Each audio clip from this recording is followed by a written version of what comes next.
Stop going into business with these types of people. That's exactly what I'm going to share with you in this episode, because I've been in property, I've been in business, I've been in wealth creation for many, many years now. I know exactly what works and what doesn't work, and I see so many people get this wrong. Now, when you start, scale and grow any business, I do like to do this with partners. I've always enjoyed sharing the workload with business partners, joint venture partners. And in business, there's many different types of relationships that you can have. So if we look at property, for example, you've got relationships with investors. You've got relationships with landlords, with agents, with people in your power team.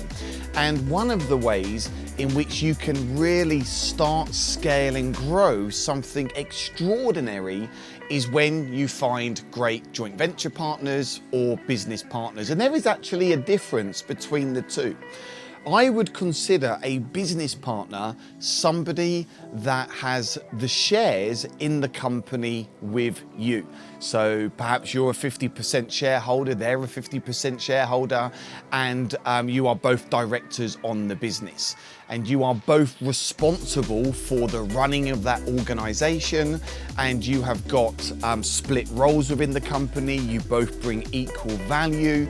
You are spending typically around the same type of time working on the business.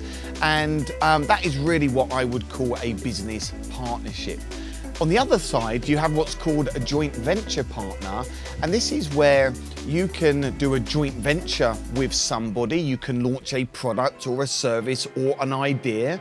And perhaps they've got their own limited company, you've got your own company, and then you do some type of profit share on that particular launch. I've got many different types of joint venture partners within Assets for Life. We're the UK's leading property business and wealth training organisation. I like business partnerships, and I also like joint venture partnerships. Now, what type of people should you be avoiding?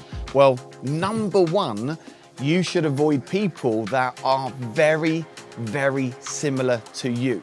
So in almost all cases, probably don't go and have a business with your best mate. Now, of course, there's caveats to this. I know people that are best mates and they've got extraordinary businesses, but for most best mates, business typically does not work.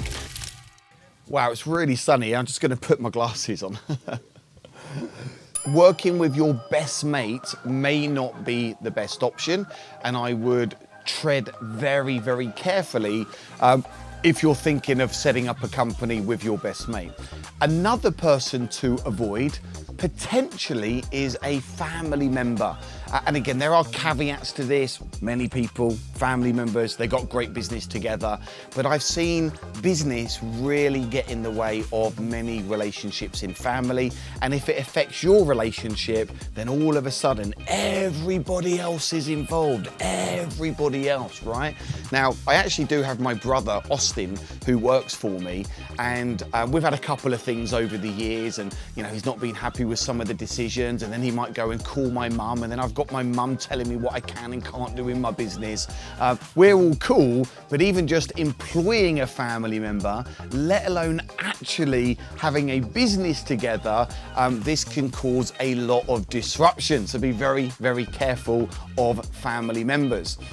Other people to avoid in business are people that do not share the same values that you share. So if you are wanting to get into business with someone, it is important that you spend time with that person, you discover what your values are, make sure that you've seen them in a good light, also in times where they are stressful, and really see what they stand for and what they stand against. And I truly believe values are absolutely essential in any relationship, certainly when you are starting, scaling any type of business.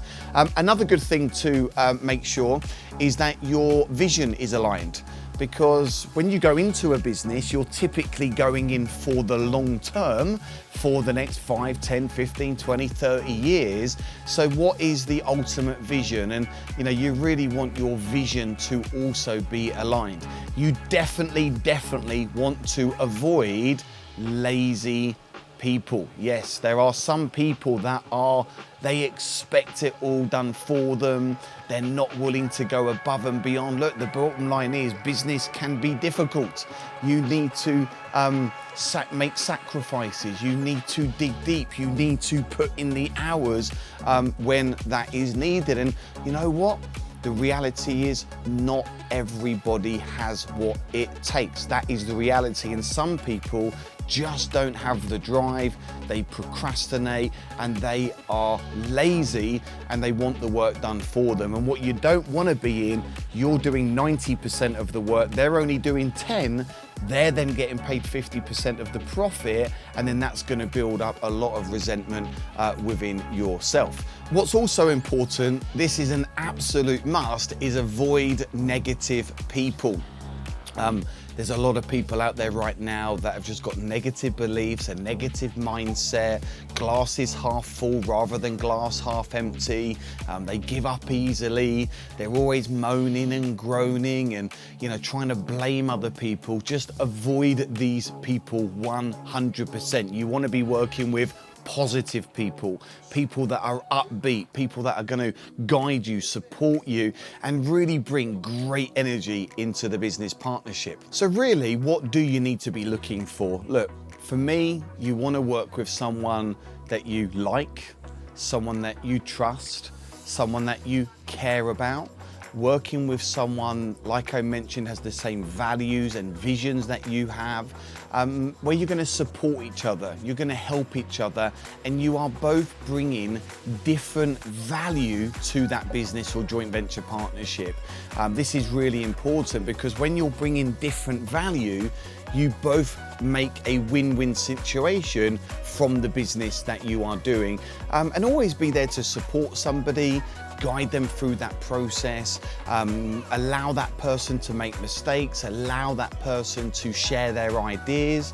And I just feel when you are open-minded in a business partnership and you keep the lines of communication open, and also go and have fun together and enjoy each other's companies and share your wins and talk about your difficult situations and brainstorm, and also make sure that you've got a business partner where they are also open for continually wanting to, what I call, sharpen their axe, work on their skill sets, become a better person, a better leader, a better motivator. These are really important qualities that you want to be looking for. So you now know what to avoid and what to look for, but really embrace joint venture partnerships, business partnerships. You can definitely do a lot more together. You can go further together. It's a lot of fun. It's real adventure.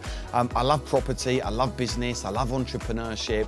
And I love to help people just like you. So look, if you're watching this video now and you found these golden nuggets useful and you'd like to access more of this, then of course, make sure you tune in for more of my content. And somewhere around here, there'll be a description, a link. You can click on that, and why don't you come and join me for one of my up and coming property events. So I'll see you soon. Thanks very much.